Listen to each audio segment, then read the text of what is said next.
Sejam muito bem-vindos a mais um episódio do BR Podcast, gente. E hoje o convidado é muito especial. E aqui do meu ladinho tá quem? Meu parceiro de mesa, Olá, pessoal. treinador Boa Bruno tarde. Reis. Tudo bem? Isso aí, pessoal. Hoje nós estamos aqui, com o Dr. Beto Melo. Vamos falar sobre tudo sobre saúde e longevidade. Ela não é Maíra? É isso aí, galera. Quero já convidar aqui o Dr. Beto Melo para contar um pouquinho da sua história, falar do seu trabalho pra gente. Fala com a gente, doutor. Primeiramente, prazer estar aqui. Obrigado aí pela audiência.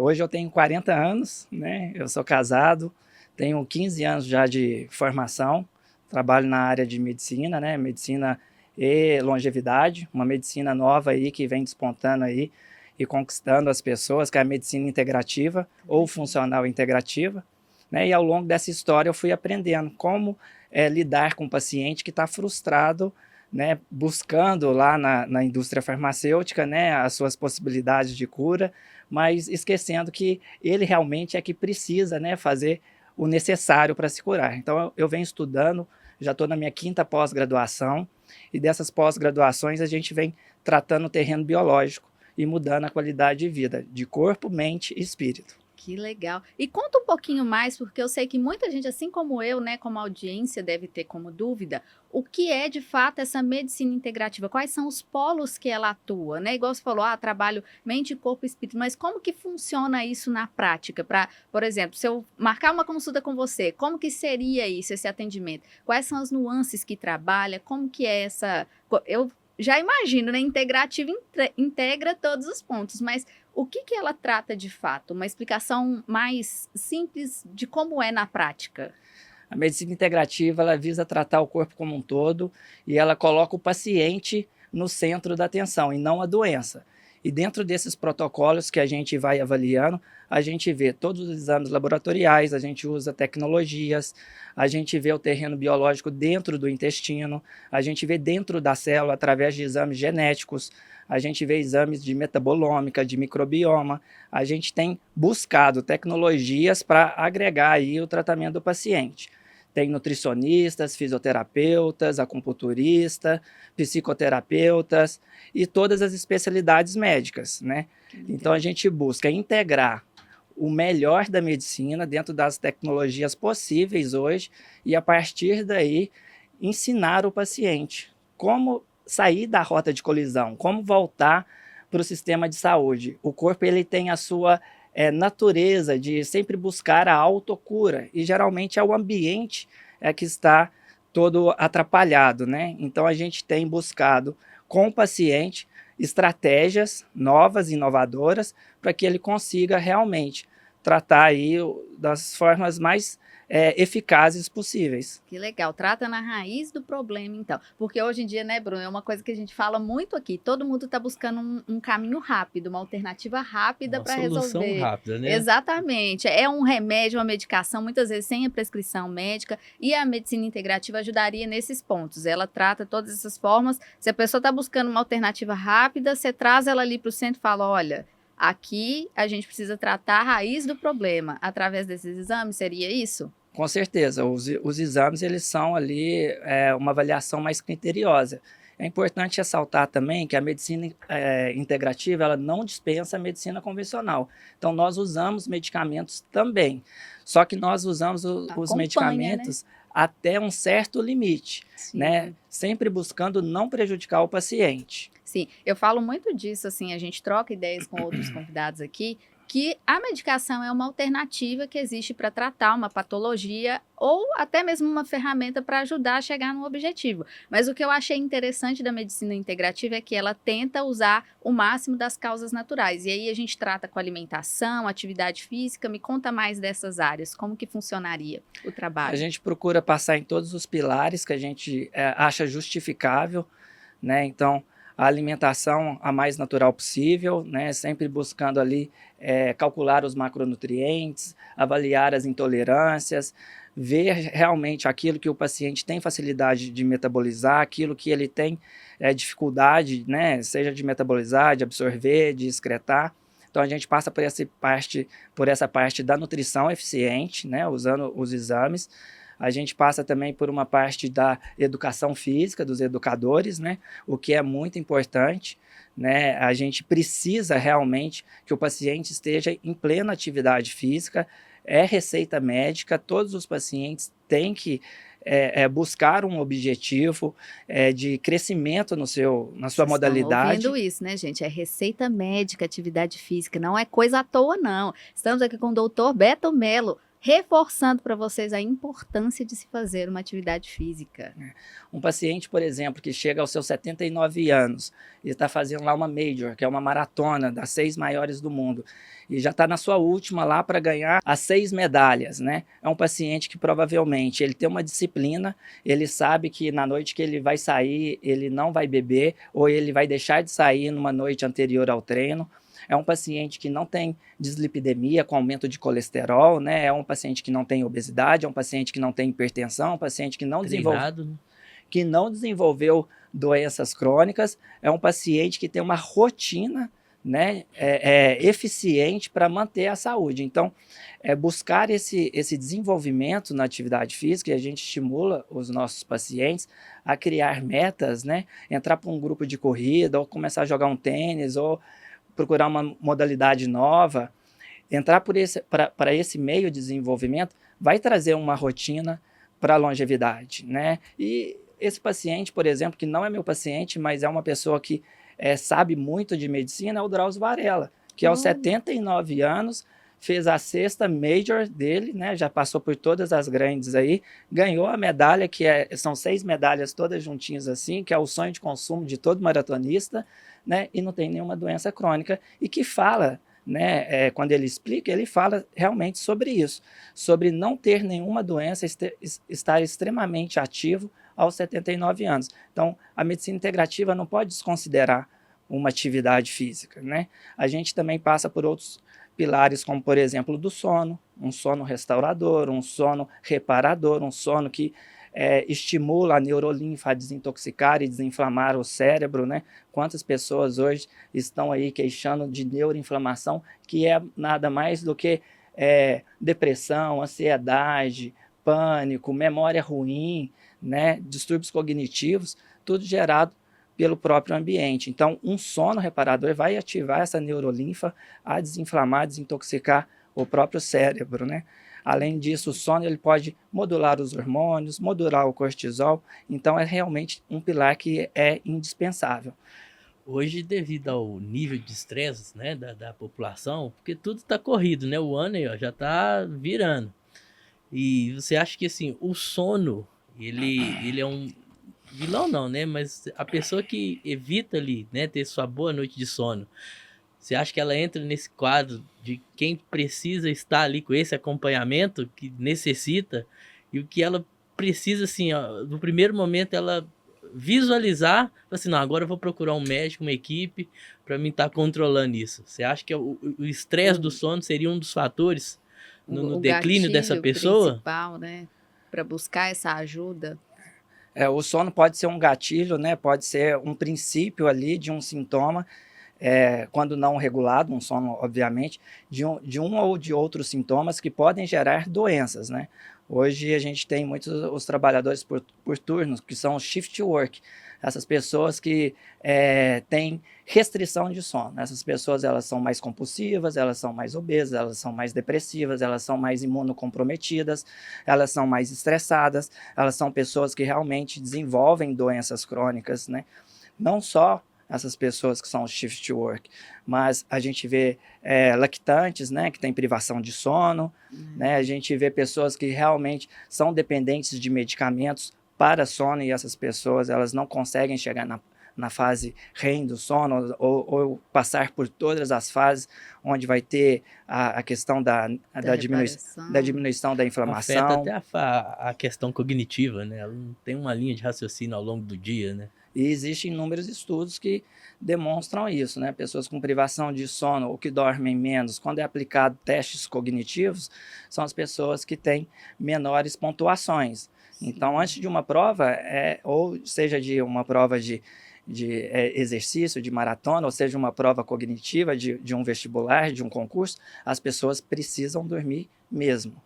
E existe alguma estratégia efetiva, assim, que a gente pode, uma delas que eu aplico, tá? Eu tenho me policiado muito, porque como eu trabalho muito com o celular, eu acabo passando muitas horas com estímulo de luz branca e diz que isso é péssimo, né, para o sono. Então eu, dá determinado horário, eu paro de mexer e não mexo mais se eu quiser dormir cedo. O dia que eu mexo até, tipo, 10 horas da noite, fico lá no celular, vejo TV, acabou. Eu vou dormir lá para as 2 horas da manhã, porque o cérebro fica muito ativo. Eu queria saber se existe alguma estratégia que você possa compartilhar aqui com a gente, do que a gente pode fazer e como a gente identificar que a gente não está tendo esse sono reparador. Porque muitas vezes a gente dorme e acorda cansado. E o que eu posso fazer para entrar nessa fase onde o meu sono mesmo acontece aquele descanso, que eu vou conseguir recuperar, reparar ali o meu corpo durante a noite dormindo? Existe alguma coisa que a gente possa fazer? E como existe várias coisas, desde comportamentos, que eu vou falar, até suplementos e medicamentos, né? Os medicamentos a gente deixa em último caso, né? Em casos de pessoas que estão passando por um término de relacionamento, uma perda financeira, né? Uma perda familiar. Então, essas pessoas, geralmente, a gente realmente vai recorrer aos medicamentos, caso as outras estratégias não deem certo. Mas os estudos demonstram que a melhor coisa para se tratar um sono, né, uma insônia, é a higiene do sono. Então, a gente tem estratégias que começam desde o amanhecer. A higiene do sono, ela se inicia ao despertar. Então, você vai despertar e já vai abrir a janela, isso vai avisar para a sua retina e o seu cérebro que já é dia, aumentando a liberação de hormônios matutinos, como cortisol, dopamina, adrenalina, noradrenalina. Você pode intensificar isso tomando um banho mais frio, um banho natural ou um banho gelado. Isso também vai avisar para o seu cérebro que já é dia, né? Você pode atrasar um pouco o consumo de café, para que não atrapalhe essa química natural, porque o café ele vai aumentar a liberação dessas catecolaminas. E você pode também antecipar a última dose do café, né? Deixar ali até meio-dia, 14 horas no máximo. Uma xícara de café tem cerca de 80 miligramas de cafeína. Então, se a gente toma ali uma xícara de café por volta das 14 horas, né, e a meia-vida é de 8 horas, ali por volta de meia-noite ainda vai ter 40 miligramas de cafeína. Então, a gente tem que ver esse efeito cumulativo de quantas xícaras foram tomadas. Como a meia-vida da cafeína ela é mais longa, entre 7 e 8 horas, isso vai depender dos polimorfismos genéticos, e lá a gente faz esses exames genéticos para avaliar isso, né? Talvez um polimorfismo de CYP1A2 e polimorfismo de Conte, onde a gente tem uma liberação mais lenta, uma degradação mais lenta dessa cafeína. Né? Além disso, a refeição antes de dormir ela tem que ser 2 horas antes do sono, tem que ser uma refeição mais leve, que não vai atrapalhar a produção ali dos hormônios. Eu noto, a refeição é uma coisa que eu vejo. Quando você come muito e deita, até pesadelo você tem, né? Fica o negócio ali, o sono fica meio conturbado mesmo. Isso já é perceptível. E não é só comigo. Todas as pessoas que a gente conversa falam, nossa, se eu comer e deitar, acabou. Não durmo bem e tudo mais. Agora, eu tenho uma outra dúvida também. Existe eu não sei se é mito ou se é verdade, que mulheres precisam de mais horas de sono do que homens. Não necessariamente. A gente vê essa necessidade de horas a mais de sono ou de horário diferente de sono em pacientes da fase teen. Então, assim, os adolescentes, né, eles precisam dormir mais tarde e acordar mais tarde. Inclusive, tem ONGs nos Estados Unidos que já conseguiram mudar o horário de início escolar nessa fase. Para ter um rendimento melhor. Para ter um rendimento melhor. Então, aquele adolescente que acorda nervoso, que acorda irritado, que o pai não entende, né, geralmente é porque está acordando antes do horário que deveria, né, está dormindo mais cedo do que deveria, está dormindo menos do que deveria. Então, essa fase teen, ela realmente precisa de mais sono. Tem vários vídeos no TEDx, onde especialistas em sonos, como o Matt Walker, explica. O Matt Walker é o maior especialista de sono hoje, né, na atualidade, né? Ele tem um livro, um best-seller que chama Por que nós dormimos, que explica bastante sobre isso, né? Outra coisa que pode melhorar o sono é colocar meias. Tem estudos científicos que demonstram que o uso de meias segura o sono. Sério? Caramba, que legal. Temperatura do ar-condicionado em 21 graus também vai estimular a produção de melatonina ao longo da noite. Tomar banho quente antes de dormir também estimula a produção de melatonina, porque existe uma vasodilatação periférica que vai fornecer um esfriamento da parte interna, por causa do aumento da troca de temperatura devido a essa vasodilatação. E estimula a produção de melatonina, né? Respirações profundas, diafragmáticas, vão melhorar a produção de noradrenalina, vão aumentar o relaxamento, vão estimular o sono também. Poderíamos falar muito sobre sono. O sono realmente tem muitas estratégias e muitas das vezes os médicos não aplicam. Por isso que as pessoas não dormem bem. E a maioria Nessa relação, só Pode falar. perdão, nessa relação aí da higiene do sono, então seria também, aí é mais uma pergunta mesmo, seria uma boa estratégia, por exemplo, um banho quente para dormir e um banho gelado para acordar? Perfeitamente. Onde você consegue fazer todas essas termorregulações? E é essa mesma ideia. Um banho frio de manhã para estimular a liberação das catecolaminas, das endorfinas, e um banho quente para estimular a liberação da acetilcolina e da melatonina, né? E da mesma forma a atividade física antes das 16 horas, né? Para também não ter essa influência no sono. Algumas pessoas treinam à noite e aí postergam aí mais de 2 horas o sono profundo. Isso Nós acontece falamos comigo. de um extremo que seria a privação de sono. Conheço pessoas também que têm o excesso de sono. Ou seja, Pra mim, eu tô sempre devendo sono. dorme a mais do que... Mas sério, eu conheço umas 3 pessoas que, assim, eles têm um excesso de sono. É um caso contrário. E também faz mal. Como que seria isso aí? O excesso de sono pode estar relacionado à própria privação de sono. Para essas pessoas que dormem mal, né, a gente recomenda a sesta, né, que seria o power nap, que são os cochilos vigorosos. Os cochilos vigorosos a gente recomenda que faça ali depois do almoço, e ele não pode passar de 35 minutos, porque senão você vai evoluir de fase de sono, vai liberar a melatonina e vai acordar de ressaca logo de dia.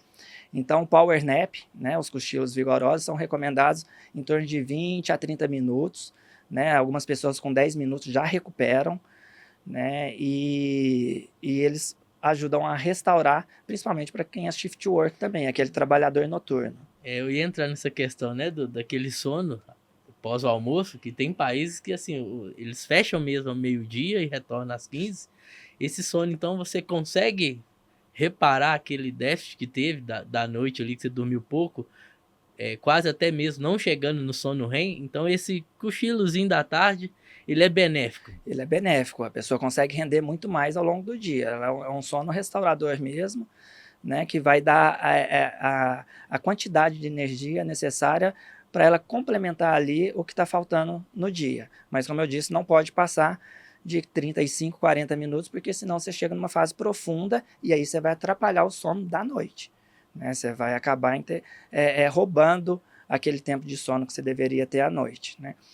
Uma outra causa de sonolência excessiva, né, pode ser distúrbios hormonais, né? Então, a necessidade de estar fazendo uma reposição, uma modulação hormonal, deficiências nutricionais, né? Deficiência de B12, deficiência de vitamina D, deficiência de magnésio, né? Pode ser intoxicações, podem gerar também essa sonolência ao longo do dia, essa fadiga mental, e também mitocondriopatias. As nossas células produzem cerca de 200 milhões de ATPs por dia. Essas moléculas de ATPs, esses 200 milhões que é produzido na mitocôndria em uma pessoa saudável, equivale a aproximadamente o nosso peso.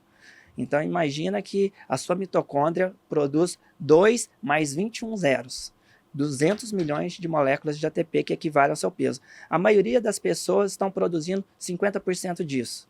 São as pessoas sonolentas, cansadas, fadigadas, procrastinadoras, né? E tudo isso vem por um estilo de vida, né, por excesso de ácido linoleico, que é o óleo de soja, a gente pode falar daqui a pouco sobre isso, provoca bastante estresse oxidativo, Cara, né, falta de respiração, né, pessoas ansiosas que não oxigenam bem as suas células, a própria desbiose, pessoas que produzem muitas citocinas inflamatórias e absorvem menos os nutrientes, deficiência de ferro, muita coisa pode estar envolvida nessas mitocondriopatias. A gente tem uma geração de pessoas anêmicas também. Se a gente for fazer um hemograma hoje, no consultório, a gente vê muita gente com anemia. é anemia e falta de vitamina D, né? É muito comum a gente ver. Eu mesmo, vira e mexe, tem que ficar controlando ali, porque eu tenho tendência à baixa de ferro. Até hoje eu não investiguei isso. Deveria, mas não investiguei a fundo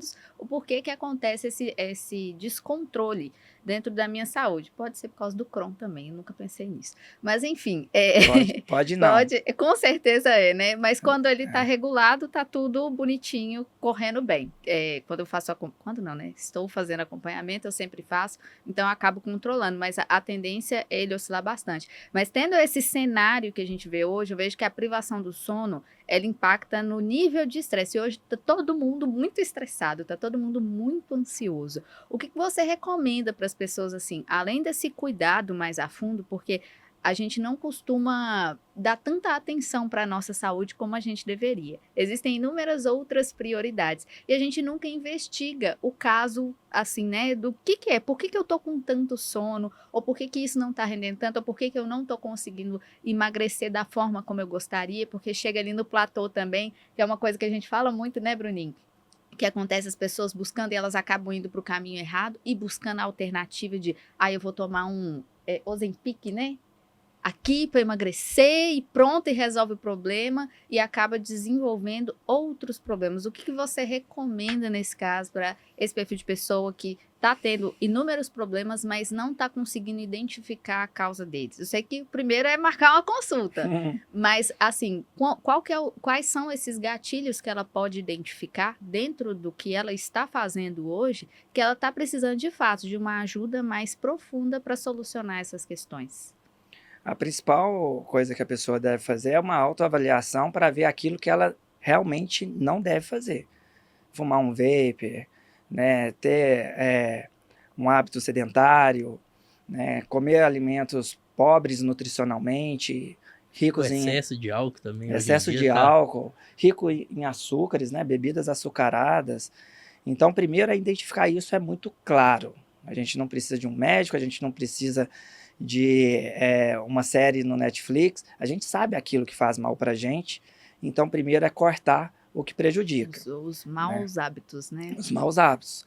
Cortando os maus hábitos, a pessoa pode primeiramente buscar uma nutricionista, onde vai calcular todos os macronutrientes, né, ver as carências nutricionais e começar a trabalhar essa parte metabólica dessa pessoa, né, fazer uma higiene do sono, regular o sono, beber o suficiente de água por dia, né, ao longo do dia, de 30 a 50 ml por quilo de peso, se for pessoa esportista, beber até 50, né, fazer atividade física, né, regular, ter uma rotina realmente programada, mais saudável. Isso, muitos pacientes já chegam lá. Recentemente tive paciente que chegou lá, eu perdi 12 quilos e o meu marido 15. Como é que foi? Mudando o estilo de vida, assistindo alguns médicos, vendo algumas mudanças, cortando glúten, cortando açúcar, né, mudando a rotina. Então a maioria das pessoas sabem o que precisam fazer, né, devem começar a ter essa iniciativa e, a partir daí, buscar um profissional para refinar tudo. Porque muitas das vezes ela se entrega aos pequenos prazeres, né? Aqueles prazeres dopamina, rápidos. né? Que aí quer comer besteira, quer beber alguma coisa. E a cara no E açúcar, quando ela no vê, já álcool. tá ali, né? Praticamente inflamada, né? Então aí, eu sei que assim, eu vejo que tem pessoas que têm medo de nutricionista, mas eu vejo assim um excelente caminho, é um excelente caminho para justamente começar a ajustar essa questão. Exato. E aí vem o médico fazendo todas E aí a os medicina alinhamentos. integrativa, ela funciona exatamente nessa área. Depois que a pessoa já está ali num caminho, vamos colocar, né, de uma vida saudável, a medicina integrativa ela vem para potencializar o resultado. Ela vem observando todos os pontos que a pessoa precisa tratar para conseguir ter um resultado mais eficiente, mais rápido, ou às vezes está ali naquele momento que ela está estagnada, não está tendo mais resultado, mesmo fazendo tudo, a medicina integrativa vem para ajustar isso? Ela vem para complementar a parte que a medicina convencional não pode oferecer. Seja até a que limite a medicina convencional teve ali, né, ansiolíticos, antidepressivos, né, indutores de sono, a medicina integrativa ela vem realmente para fazer uma coisa mais elegante, né, não desmerecendo obviamente, mas fazendo essa transição de um paciente que está frustrado porque já está no terceiro antidepressivo, ou está tomando Indo na raiz do caso, né? Ou tá tomando seus antidiabetogênicos, né, mas não está controlando a diabetes. Então vai aí na raiz do caso mesmo. A medicina foi sequestrada, né, pela família Rockefeller há mais de 100 anos. Né? Imagina, se você tivesse controle de algo que 8 bilhões de pessoas fossem usar no futuro, você gostaria de ter esse controle ou não? Para ter ganho financeiro. E foi isso que aconteceu há mais de 100 anos. Então a gente tem hoje uma medicina, né, que ela é controlada dentro das escolas, os protocolos são para identificar doenças e tratarem as doenças e não mostrar para o paciente a verdadeira causa, a prevenção, talvez. A verdadeira causa da origem daquela doença e como podemos agir naquela origem. Cara, isso é muito real. A gente teve até uma matéria que saiu recentemente falando do quanto a indústria farmacêutica faturou na pandemia por causa das notícias que saíam, né? Que aí vem uma mistura de massa vendendo tanto a cloroquina e outros medicamentos, o quanto ela faturou justamente por entupir a população de remédio, ao invés de vamos aumentar a saúde de todo mundo, tratando, incentivando a atividade física, a alimentação saudável. Então, assim, eu vi essa reportagem recentemente falando que a indústria farmacêutica, junto com a medicina atual, né, ela meio que manipula as massas para o consumo e faturamento. É só isso que acontece. O tratamento da causa, uma coisa muito simples que a gente vê hoje.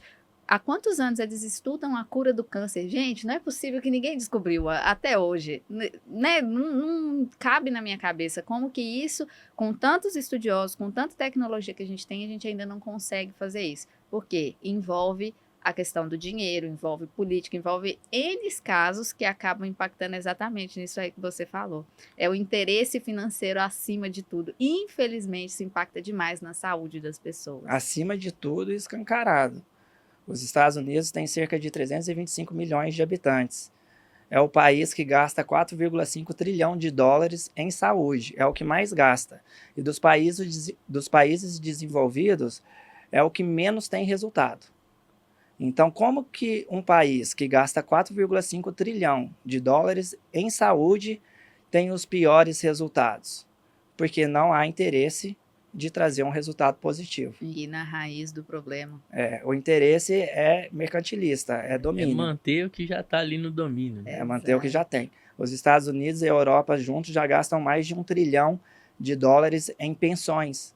Né? E um dos medicamentos que é usado para prolongar vida, né, não com esse intuito, mas para diminuir doenças cardiovasculares, é o ácido acetil salicílico, o AS.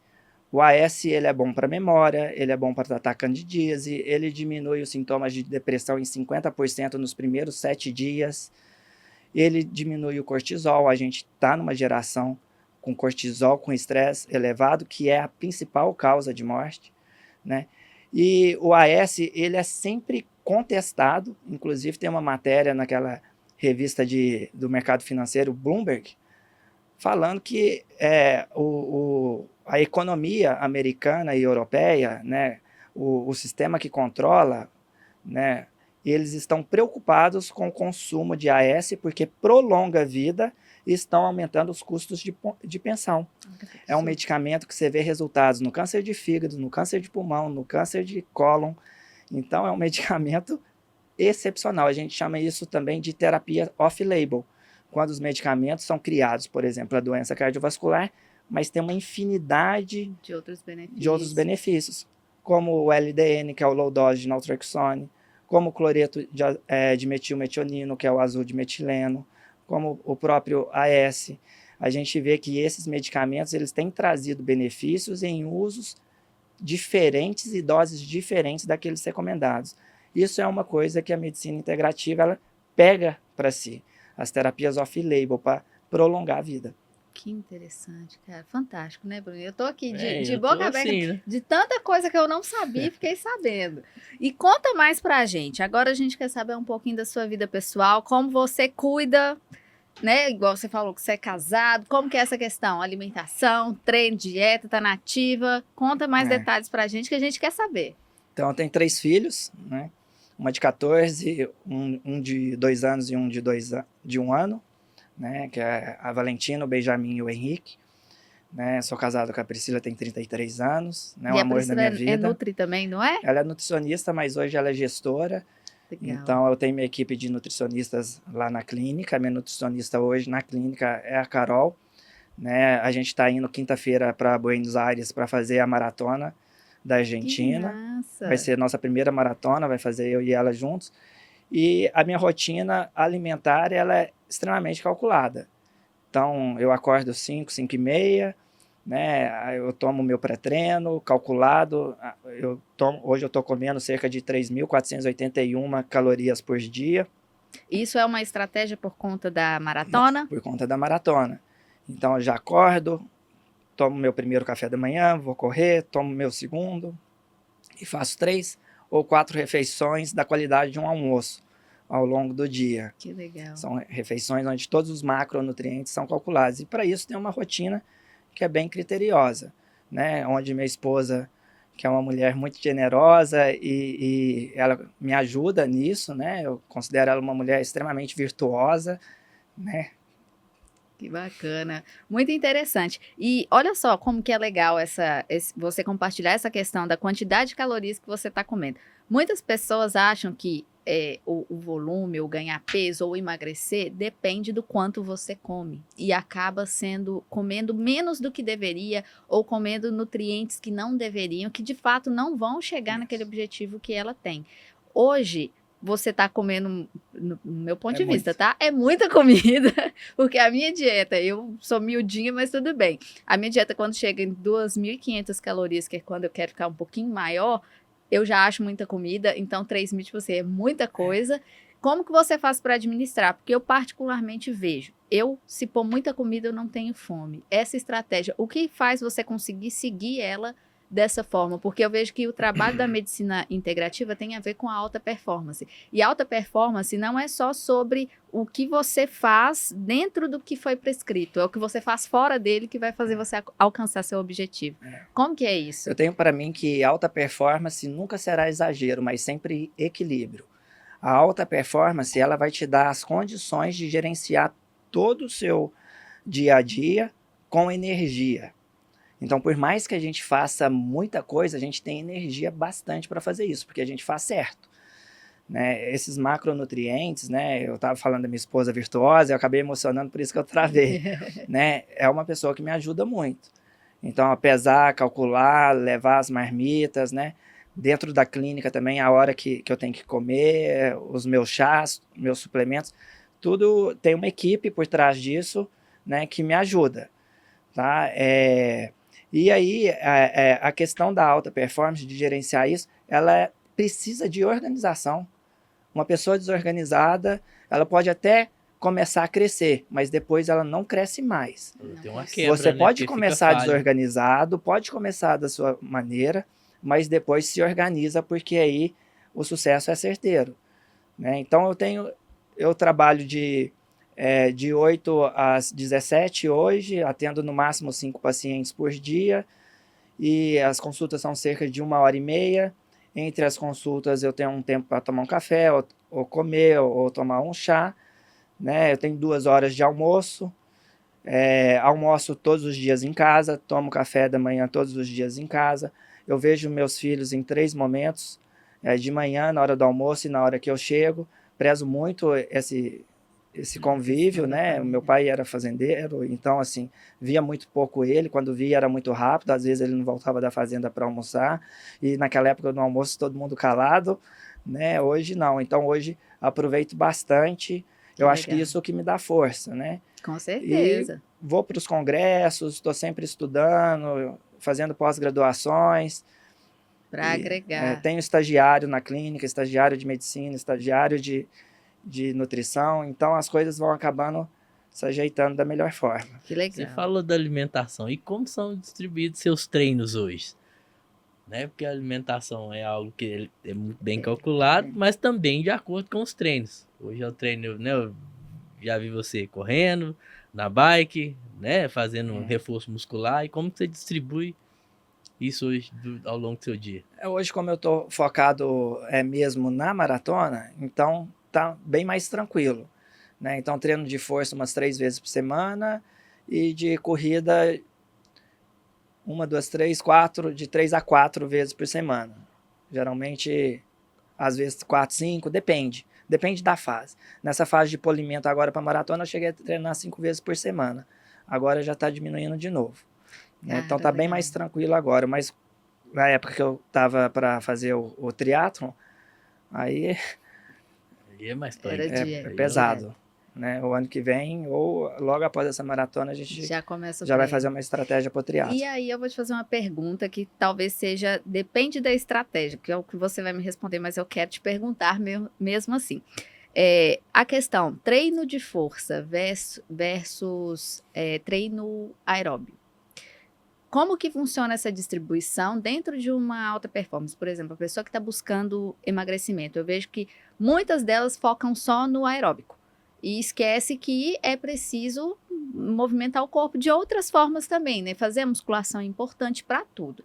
Como que seria isso? Qual que é a sua percepção sobre isso? Qual que é a importância e o peso de cada um dentro do emagrecimento, dentro da hipertrofia? Como que é a sua visão sobre? Os estudos demonstram que tanto o treino de força quanto o treino aeróbico são eficientes para o processo de emagrecimento.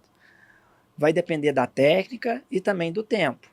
Então, se a gente for fazer um treino aeróbico, né, leve, né, onde vai estimular muito a via de queima de gordura, a caminhada do vovô, é um treino mais longo. Se a gente for fazer um treino curto, ele é mais intenso, um HIIT. Um treino intercalado na esteira, 20 tiros, 10 tiros ali, intercalando com menos, né? E o treino de musculação, acho que o especialista aqui pode explicar melhor para a gente, né? Mas seria um treino com padronização, né? Com exaustão, fadiga muscular, né?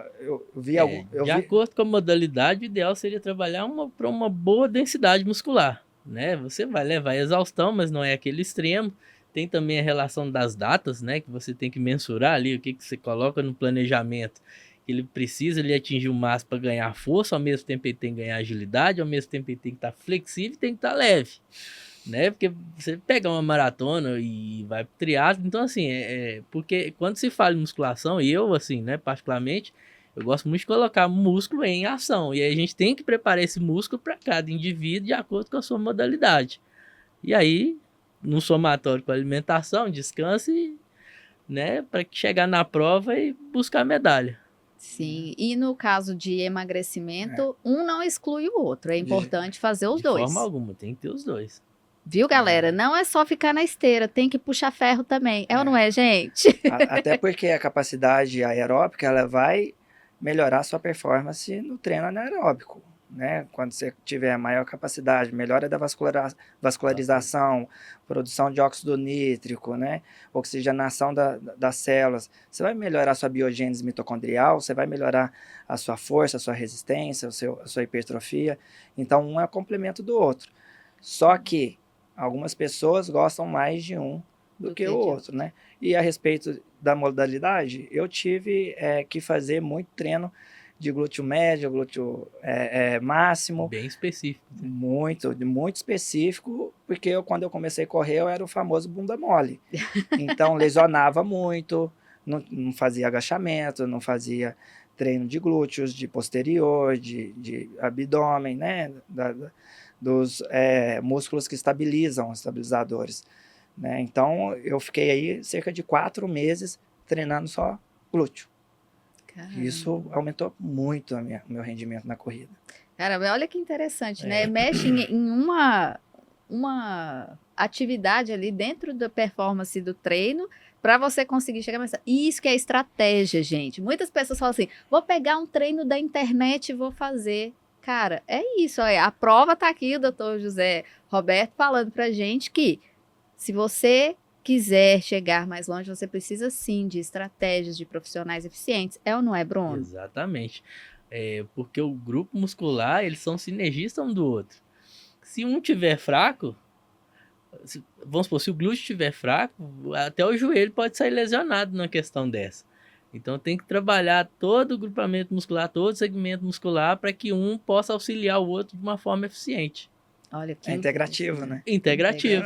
Aí junta tudo. Gente, a prosa tá muito boa, mas estamos chegando ao fim deste episódio. Ai, vou chorar. Bota chorinho aí se você chegou até aqui. Comenta aí. Quero agradecer muito a presença do Dr. José Roberto, tá? Dr. Beto Melo, para os mais íntimos. Ao Bruninho. Bruninho, faça as honras da casa, que você já está craque nisso, por favor. Não, é isso aí, pessoal. Você viu, né? Nós conversamos aqui, né? Pouco, mas assim, bem eficiente. Não tem como você fazer uma coisa e excluir a outra. Tem que ser, né? Algo integrado. Tudo tem que ser integrado. Então, ó, qualquer dúvidas, qualquer coisa, pode entrar em contato. Dr. José Roberto, Beto Melo vai estar à disposição. Maíra, o UBR Podcast está aqui, sua mesa. Qualquer dúvida, se não sabe por onde começar, entre em contato, nós vamos te dar aí um caminho, ok? É Abraços. isso aí, doutor José Roberto. Quero agradecer muito. Um minutinho para você despedir, deixar uma mensagem para a galera, seus dados de contato também. Quem quiser acessar, entrar em contato, fazer a medicina integrativa com você, como que essa pessoa faz? Por favor. Eu queria agradecer a audiência, né, de estar aqui nesse papo aqui fantástico. Gostei muito de estar aqui.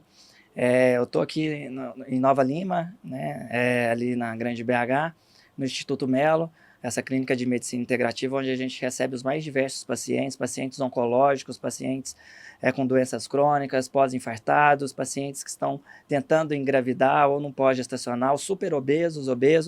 A gente tem a gente integra todos, ninguém fica de fora, a gente consegue um tratamento específico, com tecnologia, com ciências, com comprovação científica, para trazer mais conforto para aquelas pessoas que realmente estão com dificuldade de achar o caminho e começar a sua história. Então, assim, eu quero incentivar vocês, nunca desistam, façam a parte de vocês, né, que talvez é só isso que precisa, talvez não precisa de um médico integrativo, precisa apenas fazer o que precisa ser feito, né, que Deus abençoe cada um.